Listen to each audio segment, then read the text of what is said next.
Hi, and welcome to Global Student Voices, the podcast that brings you exciting stories and invaluable insights from students, educators, and thought leaders around the world. I'm your host, Coach Martin, with 30 years of experience in international education.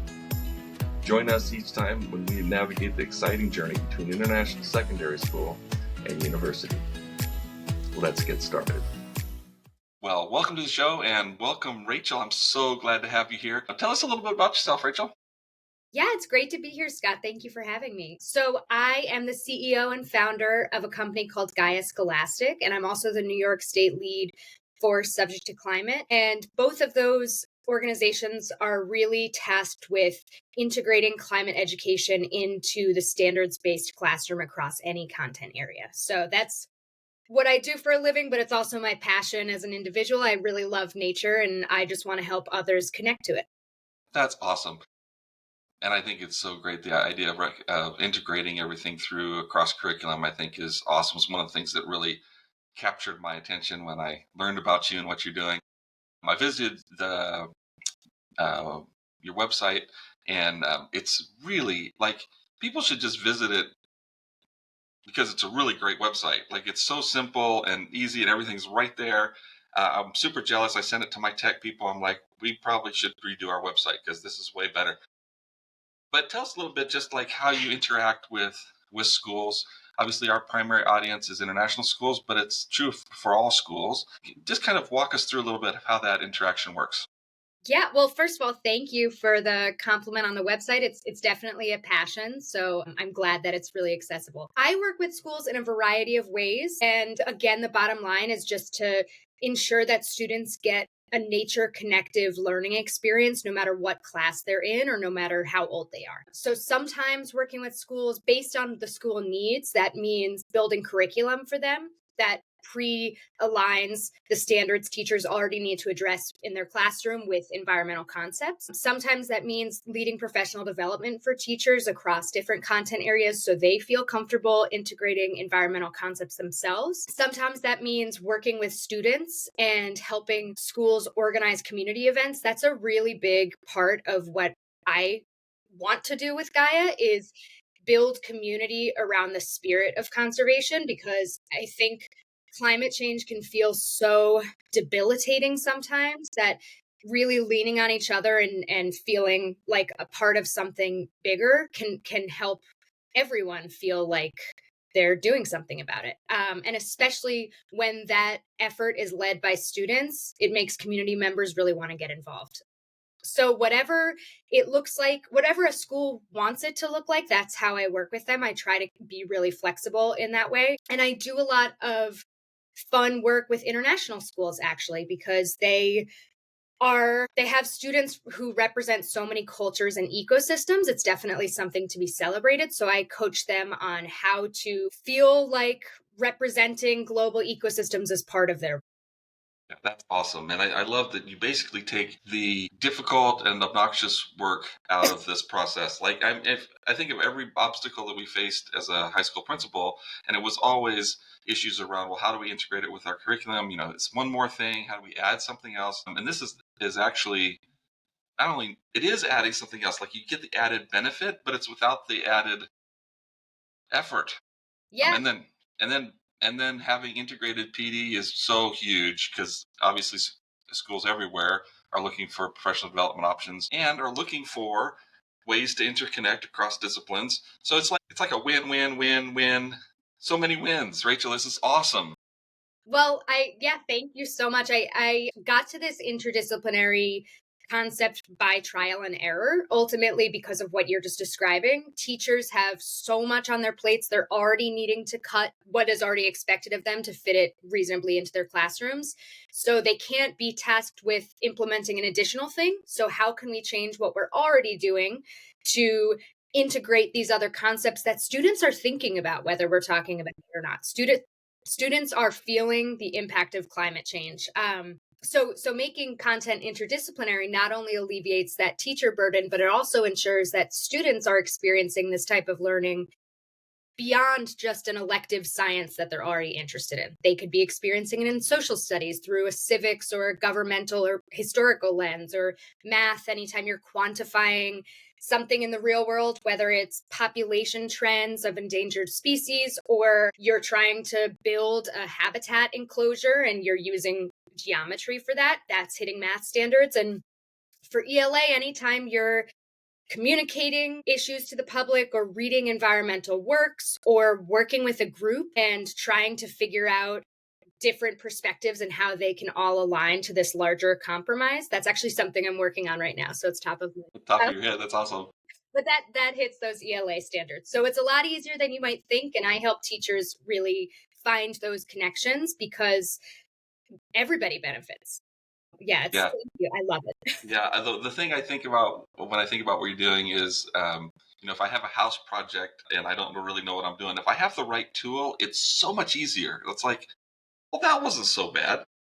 It was, I had the right tool and made it so much easier. And I think what you guys are doing is the right tool for schools. It just makes it so much easier. And it's the best practice. Like anybody that studies best practices in education, this is one of those best practices that's really hard to accomplish on our own, and we need some examples of learning. And I met with a math specialist who's also doing interdisciplinary work on the podcast a couple months ago, and I thought the same things. Like, we just need to have, like, this needs to be the main thing. Every school needs to pick up one of these options every year and just say, okay, here, this year we're going to add it in environmental interest. And like you said, how many students have I interacted with who were passionate about this, but not sciencey people, right? They're super passionate about, and maybe they're going to go into law or politics or become writers or journalists, or like, there's all kinds of options. And this is an area of passion for them. But if they're not in environmental science class, it's like they're not allowed to study it. Yeah. Yeah. And So I'm sorry. No, go. I'm so excited that you're picking up on this, because we're really at Gaia trying to take away that image of what a scientist means and make this kind of fight against climate change accessible to everyone, no matter what you're passionate about. I want to show students that every career path has a role that sustainability is involved with, and or every role within an organization, sustainability should play a role when we're thinking about our carbon footprint, when we're ordering supplies, or when we are thinking about diversity, equity, and inclusion and how to include multiple perspectives. This is something that anyone in any business needs to think about. But then when you think about it in schools, our schools actually have one of the largest carbon footprints of different types of organizations. So there are a lot of ways that we can, on a meta level, analyze our behavior, but also in a green careers lens, think about where our passions align with these green concepts. Yeah, I think it's just right on every level. It's so cool. And you think about, if we're going to have effective impact in this arena, it's going to have to be across everything. Yes. It's not going to be just scientists coming up with an amazing solution, which I think we're all kind of hoping for, because that would be way less work for the rest of us. But yeah. I mean, it's not just every business, it's like every household, like every personal entity. Like, we all want to make, I think many of us want to have a smaller negative impact on the environment. And what are those things that we can do? And you're right, the kids that lead us are so much more effective. I was thinking, actually getting ready for this, and I was like, it's kind of like the littering thing. I saw somebody recently drop something on the sidewalk, and I thought, man, it's been a long time since I've seen somebody just throw something out on the sidewalk. And that was an initiative. Like, anti-littering was a school initiative. Like, that came out of the schools. Kids led us into, Mom, you can't just throw that out your window. That's gross. And that was back in my generation. I remember the initiative happening when I was in elementary school in classes. And that's, in some ways, maybe 10 years ago in Kenya, that was the school kids were the initiative that cleaned up plastics and banned shopping bags and really reframed, the massive amounts of plastic litter across the country. They had a huge impact in a very relatively short period of time. Yeah, I think we have so much more autonomy than we realize. I think when a lot of students think about climate change, they feel this, maybe just a lot of people, they feel this doom and gloom and despair. And who am I, one of billions in this large scale issue? But I've seen students through these different programs I run really step up and choose to take a leadership role because they can. I've worked with fifth graders who have created lasting partnerships between the local farmers market and the food bank to minimize food waste and to ensure. I know it's beautiful. 10 years old this person did this. And I could talk this whole podcast about all the wonderful initiatives my students have really chosen to take on because they care and because there's no age too young to start making a difference, and every single person's decisions matter. And that's really, I hope that fills people with hope and not responsibility in a negative way, because everything we do can make a positive difference, which is really exciting. It is exciting, and that's actually I had that on my list thing I was going to ask you about because a lot of our listeners are thinking about college and getting in and building their resume before they get to college. How do I build my application? And some schools are moving to kind of the citizens diploma, which we're certainly strongly advocating for, which brings in all of these broader soft skills into the application for university for life. Is that as far as that goes? Some of the projects you're doing just fit so seamlessly into that initiative. Tell us a little bit about some of the projects that students are doing. Yeah, well, it's helpful that the framework for a lot of these projects are the UN SDGs. For those unfamiliar, those are 17 goals that our world leaders came together and chose that if we help solve these 17, really 16, because the 17th is partnerships, 16 problems, the world will be a better place by 2030. What I really love about them isn't just that it's language straight from the top, it's also really accessible. So, like, climate action is one of those 17 goals. And life below water, that's really easy for students as young as second grade to understand. I know what life below water is: fish. We have all different species of algae and kelp. And so that's a really helpful framework when I challenge students to solve real world problems, is pick one of those topics that you care about. That's always the starting point. It's not I'm assigning you to care about this thing. It's, well, what are you passionate about? And let's explore where that might go. And it's a lot of work on the teacher, I think, to be project based, but the results speak for themselves. Those kids come out of that project with a lifelong passion. That's the kind of project they're going to remember when they're 30 and they're looking back at being in third grade. So one of these projects, a lot of these projects, when I work with different school districts, I try to challenge them to share these projects with the public in some kind of community event, not only to share it with the public so everybody can be involved, but also to have students work towards some type of culmination where they have a deadline and the stakes are a little bit higher. So one such community event was, and by far the biggest I've ever organized, was the first ever pre-K through 12 Youth Climate Summit held in Garrison, New York in 2024. And we had over 1,000 attendees. We had students from 19 different school districts. We had New York State Senator Harckham. We had New York State Assemblywoman Dana Levenberg come, and we also had guest experts in the field come lead workshops representing the wide variety of careers in which sustainability plays a role. So it was a huge event in which people from all different backgrounds could come together in the name of sustainability. And it was also a really appropriate forum for students to share their long-term research on sustainability. So it became this kind of science fair model of what this type of interdisciplinary learning could look like from pre-K all the way through 12. And some of the students who shared their projects, one of my students, she created a composting initiative. She volunteered at the local farmers market, and then she brought that learning back to her neighborhood, and she got her neighbors to sign up for composting, and then she brought it back to our school district and petitioned to the Board of Ed, and it got on the ballot, and the Board of Ed passed a requirement that we buy what we call a biodigester, which is it's like a one-stop shop composter where it's like the size of a dishwasher and it fits right in your kitchen. People at home can get one. It's kind of expensive for residential use, but it's available. Yeah. So she, just through her passion and efforts, was able to change our entire school's carbon footprint by getting this biodigester into the infrastructure. We had another 8th grader who was focused on point source pollution. We live right on the Hudson River, and they created a petition to bring to legislators. And then at this summit, they got to share it with Senator Pete Harcum and Assemblywoman Levenberg. We had a 7th grader focus on bird collisions because one of our classrooms kept having birds hit the windows only in April. And I think it's because the light changes in the spring. And she was so focused on this real world problem right in front of us. It was our classroom, and she wanted to do something about it. So she did a lot of research on what is bird collision? Are bird collisions an issue elsewhere? What do people typically do about it? She worked with the local Audubon, and she created a fundraiser to buy bird dots, because bird dots, they're like stickers that you could put on your window,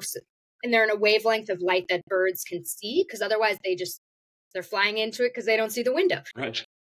And she raised enough money that at this summit, she was able to give out these bird dots for free to everyone who came, and give them a little demo about how to apply them and why they matter.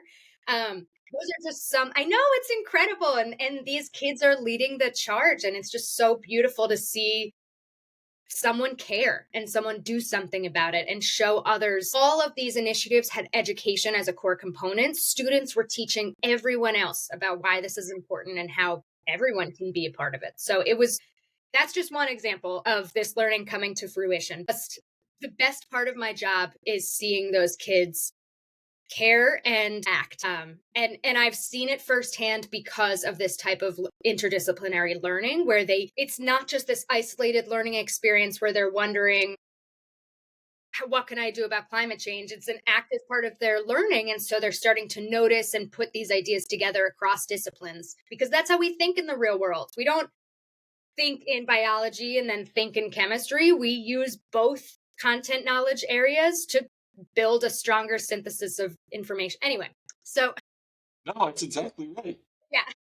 No, tapping into that passion is that's why we created the podcast. Like, this is how we want to be able to share it. And it is so exciting. I come at it from a student learning perspective, where I'm like, kids looking for motivation to learn a variety of different things. And this is a great example of, if you're working on a project, there's a lot of skills and knowledge you need to have, and you go out and learn it, right? Which is the real world model for lifelong learning. Yeah. Duh. Yeah. And by the way, all of those projects I just named had every content area embedded. They had ELA for communicating and researching and getting others to care. They had social studies when they were making campaigns and analyzing legislation and bringing it to legislators. Weird pronunciation, but I stand by it.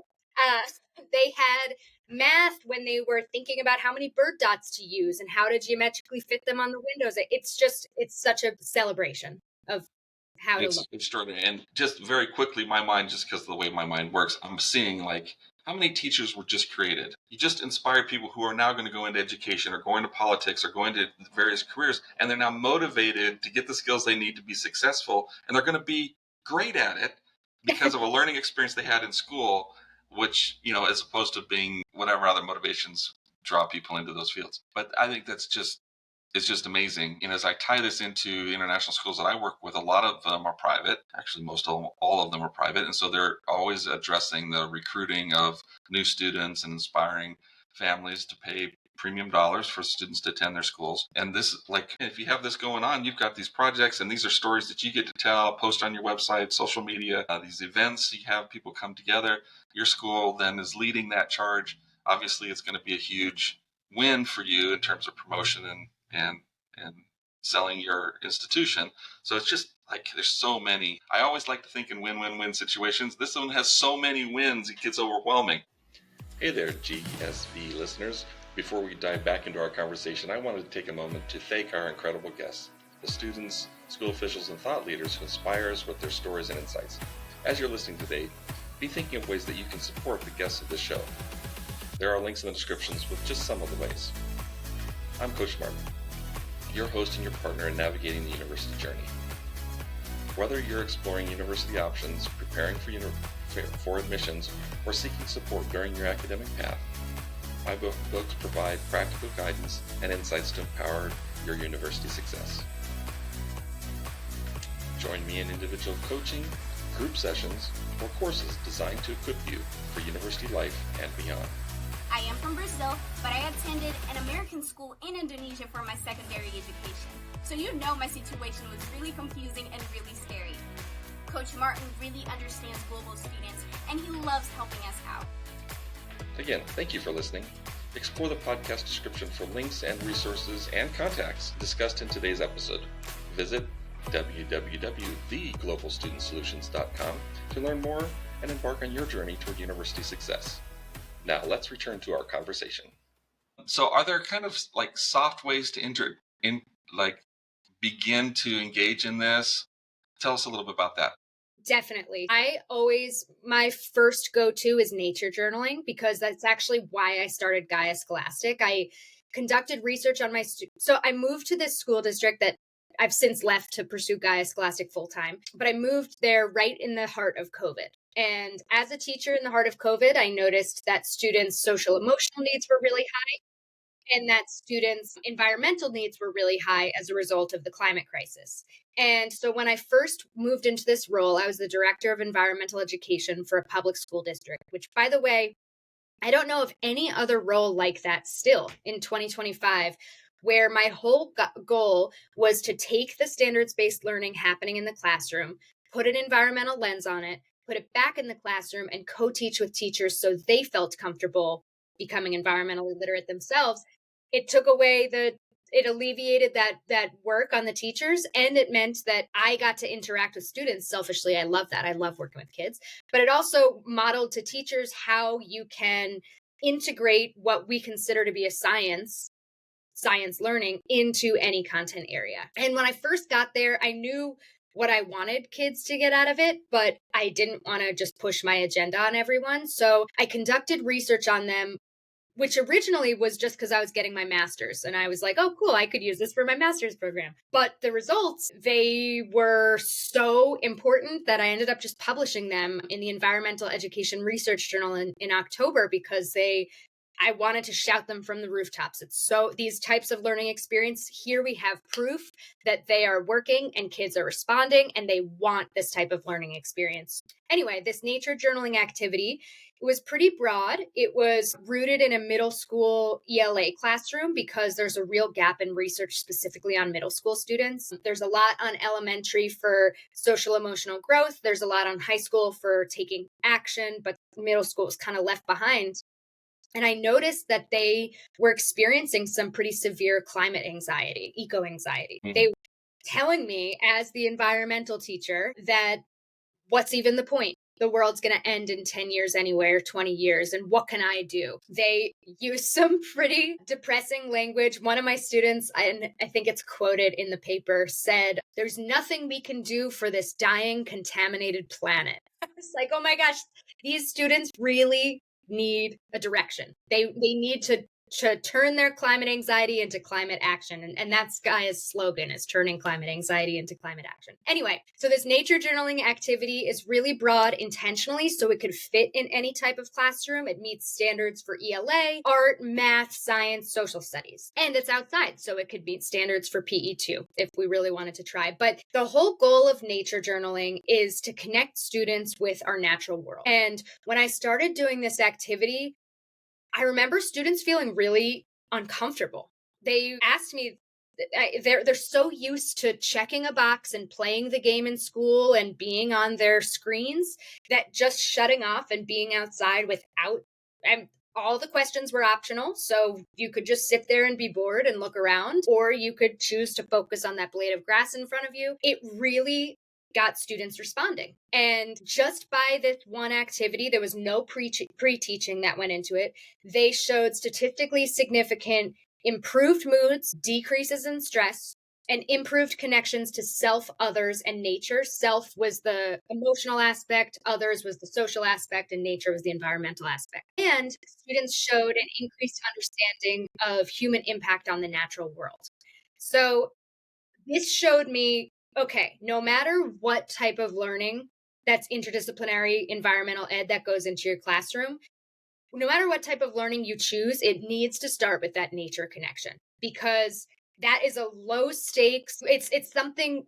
It's a skill that we don't really focus on. It's a soft skill of like communicating and reflection, but it's, all the pedagogy shows us that this is a vital part of learning and one that's often overlooked. So, if you're looking to start trying to integrate these concepts into your classroom, Gaia Scholastic has a really great Padlet that's full of why you should nature journal and how you can nature journal, with prompts and materials and other helpful resources that I'd be happy to share. Because what I like to do with kids is go out there myself. I even do this with teachers. I take them out for professional development, because I think when we're talking about integrating this content, we need to feel that connection first so that we can help students foster that same connection, whatever it means for them. So, yeah, nature journaling, getting outside, trying to take the classroom learning outside through field trips or any kind of connection, and then trying to take whatever's happening outside into the classroom through, you can measure carbon sequestration. That's citizen science data collection, measuring the diameters of trees. You could ID different organisms around you. That's still place-based learning. Any way that you can start using your soft skills to connect with nature, I think that's a really great way to start. It's huge, so simple, so fits so perfectly into the mission of virtually every school I've ever had any contact with.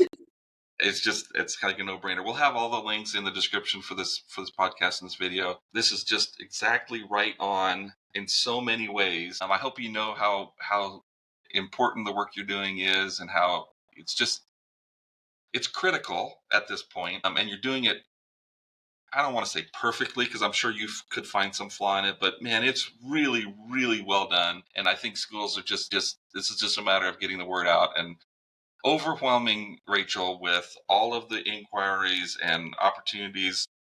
I hope we can just blow your website up so that you just were like, oh my gosh, I can't handle all this.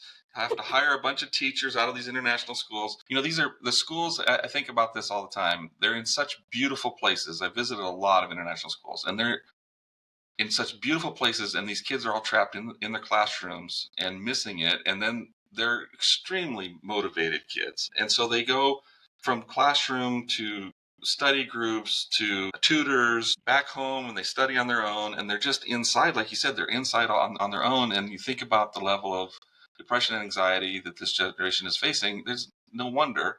And I spoke with a counselor just maybe a month ago, and he's like, in our practice as counselors, we take our shoes off and go stand outside in the grass every day. You see, that we know, all the science proves it. We know that being connected to the planet is what we're supposed to be as humans. And we've taken that out. We require everybody to wear these hard-soled shoes so they have no concept of what the earth feels like or as part of.